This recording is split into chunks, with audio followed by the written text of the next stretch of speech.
Hey guys, my name is Sid. Welcome to another vlog. Now today we're shooting this vlog on the DJI Osmo Pocket 2. I did a review of the previous version of this camera, but they made a bunch of improvements to it this year. I wanted to see whether this can be a real vlogging camera or not, and whether it's worth upgrading from something like your phone. From the image I can see over here right now, it looks like it is doing a better job. There is definitely a little bit of depth of field, and you're seeing a bit more like color and stuff in the video.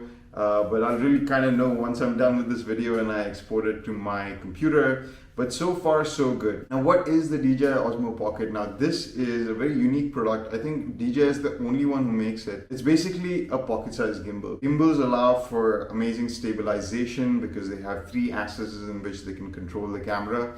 And this is pretty much the same, but all inbuilt into one. So they've definitely improved the image quality on this one compared to the previous one. Now this can shoot at 4K 60 frames a second. It's got a larger sensor as well, about 20 to 30% larger than the previous one.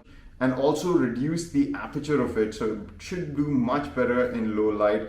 Even the previous DJI Osmo Pocket I think did great in low light, but this one should do even better than that. We're going to do a couple of vlogging tests in this video because this, I'm guessing, would typically be used by a vlogger. So we're going to test out things like how it is for walking and talking, the mic quality on it, maybe shooting some B-roll with it, maybe some product shots, and see how the DJI Osmo Pocket 2 holds up in all those testings. Now everything that you're seeing in this video was shot at 4K 30 frames a second on the DJI Osmo Pocket 2.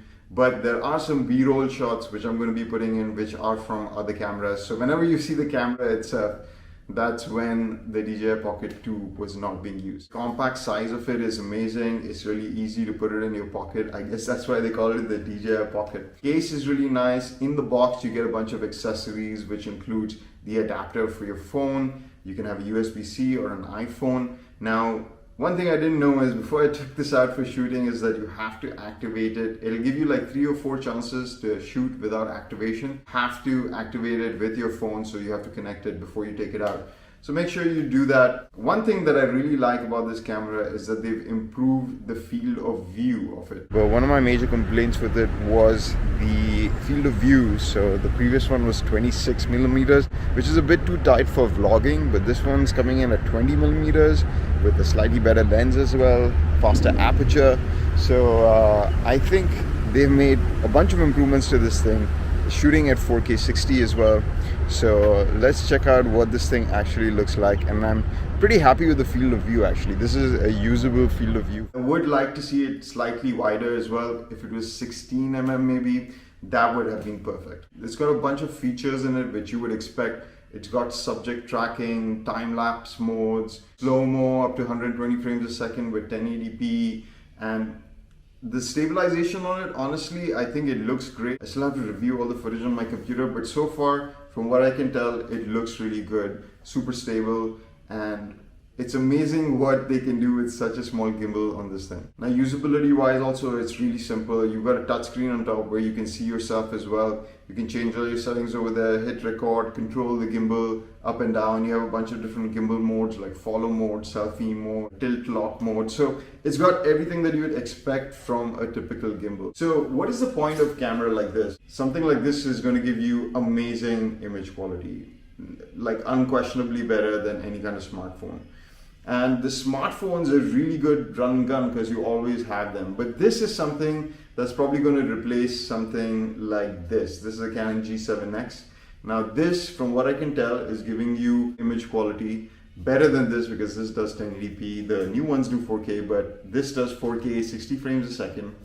And it's super easy to carry around. You're going to get super stable footage. So I think this is meant for the content creator who probably would have bought this a couple of years ago. This is a bit bigger, doesn't have stabilization the same way that this has with the gimbal, and it's great for, like, you know, if you're into TikTok, Instagram, making YouTube videos. I think this is a great option. Now the other thing that I think they did with this, which is an amazing thing, is they have this media kit, creator kit, which I didn't get right now because this camera just came out. The media kit has an extension at the bottom of it which allows you to plug in different accessories, a mic, And it's got a wireless mic in it as well, which you could just clip on and get amazing sound quality from this thing. Now this, what you're hearing right now, is the inbuilt mic. The sound quality on this should be improved as well. They got a 3 mic array on it, so it should pick up the sound from all directions. But with that clip-on mic, you should be able to get amazing sound quality on this. And I think with a combination of those two things, this camera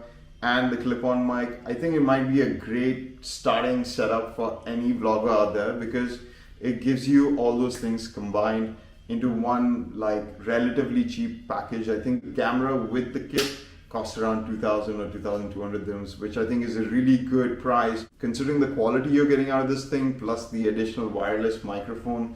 I mean, that whole setup for you, if you just went out and bought a camera and a separate wireless system, is going to cost you maybe double of that. So the Osmo Pocket can track you as well, just like the other Osmo products. So as you can see, this is all happening automatically, by the way. So it does a good job of tracking you. I mean, this is something, if you have that wireless mic as well, and you're doing this tracking and walking around and stuff, it could make some really cool shots.